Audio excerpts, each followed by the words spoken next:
ఇక డీటెయిల్స్ చూస్తే రేవంత్ మాటల సీఎం కాదని చేతల ముఖ్యమంత్రి అని Congress party Adilabad assembly incharge Kandi Srinivasa Reddy తెలిపారు.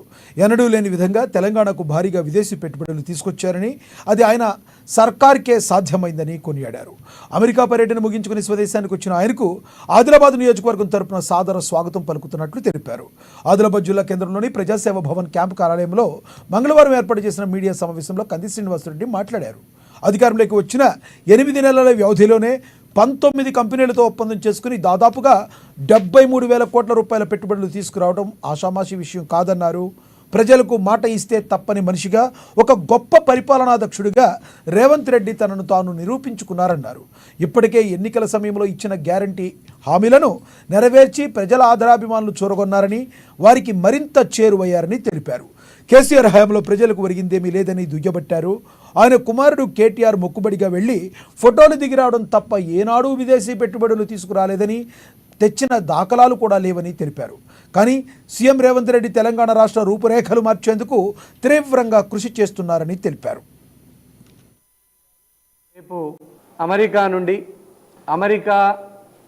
సౌత్ కొరియా 2 దేశాలలో దిగ్విజయంగా విదేశీ పర్యటన పెట్టుబడుల కోసం తన పర్యటనని ముగించుకొని మన తెలంగాణలో అడుగు పెడుతున్న సందర్భంగా వారికి మనస్ఫూర్తిగా తెలంగాణ రాష్ట్ర ప్రజల తరపున, ఆదిలాబాద్ ప్రజల తరపున స్వదేశాగమన శుభాకాంక్షలు తెలియజేస్తా ఉన్నాం. 8 నెలల్లోపే 73,000 కోట్ల రూపాయల విదేశీ పెట్టుబడుల్ని తెచ్చినటువంటి ఘనత ప్రజా ముఖ్యమంత్రి మా కాంగ్రెస్ ప్రభుత్వ రథసారథి శ్రీ రేవంత్ రెడ్డి గారిది. అధికారం చేపట్టిన 8 నెలల్లోనే మొన్న దావోస్లో వెళ్ళినప్పుడు 41,000 కోట్ల పెట్టుబడుల్ని తీసుకురావడం జరిగింది. ఈరోజు అమెరికా సౌత్ కొరియా పర్యటన సందర్భంగా 32,000 కోట్ల పెట్టుబడుల్ని తీసుకురావడం జరిగింది. 19 కంపెనీలతో ఒప్పందం చేసుకొని 32,000 కోట్ల పెట్టుబడిని తీసుకురావడం జరిగింది. మొత్తం 73,000 కోట్ల పెట్టుబడులు, విదేశీ పెట్టుబడులు కేవలం 8 నెలల మాసాల్లోనే తీసుకురావడం కాంగ్రెస్ పార్టీ యొక్క ఏబుల్ అడ్మినిస్ట్రేషన్, పరిపాలనా దక్షుడిగా రేవంత్ రెడ్డి గారు తనల్ని తాను నిరూపించుకున్నారు. గౌరవ ముఖ్యమంత్రి రేవంత్ రెడ్డి గారు తెలంగాణ రాష్ట్ర రూపురేఖలు మారుస్తూ ఉన్నారు.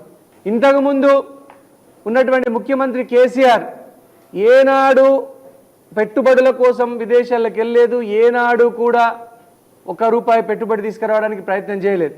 ఏదో కేటీఆర్ గారు మొక్కుబడిగా పెట్టుబడుల కోసం వెళ్ళి ఫోటోషూట్లు చేయడం తప్ప వారు పెట్టుబడులు తీసుకురాలేకపోయినరు. ఈరోజు మన తెలంగాణ ముఖ్యమంత్రి శ్రీ రేవంత్ రెడ్డి గారు మాటల ముఖ్యమంత్రి కాదు, చేతల ముఖ్యమంత్రి అని నిరూపించుకున్నారు. ఈ 73,000 కోట్ల రూపాయలు ఒక్కొక్క అమలు దాలుస్తూ ఉన్నాయి, ఇంప్లిమెంటేషన్ అవుతూ ఉన్నాయి. కొన్ని లక్షలాది మందికి ఉద్యోగాలు, తెలంగాణ ప్రజలకు ఉద్యోగాలు కల్పించబోతా ఉన్నాయి. మా సీఎం గారు ప్రజాప్రతినిధులందరూ కష్టపడి పనిచేస్తుంటే పనిగట్టుకొని ఒక వర్గం ప్రతిరోజు బురద చల్లడమే ఏకైక లక్ష్యంగా పెట్టుకున్నది.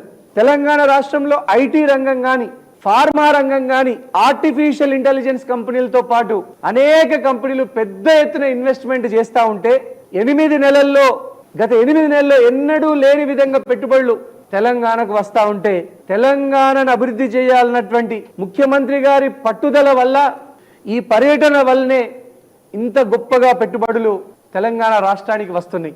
గత బీఆర్ఎస్ హయాంలో ప్రజలందరికీ తెలిసిందే 7 లక్షల కోట్లకు పైగా అప్పులు చేసింది గత బీఆర్ఎస్ ప్రభుత్వం, కేసీఆర్ ప్రభుత్వం. ఈ 7 లక్షల కోట్ల మీద దాదాపు నెలకు 6,000 కోట్లకు పైగా వడ్డీలే చెల్లిస్తున్నది ప్రస్తుత ప్రభుత్వం. పాత ప్రభుత్వం చేసిన పాప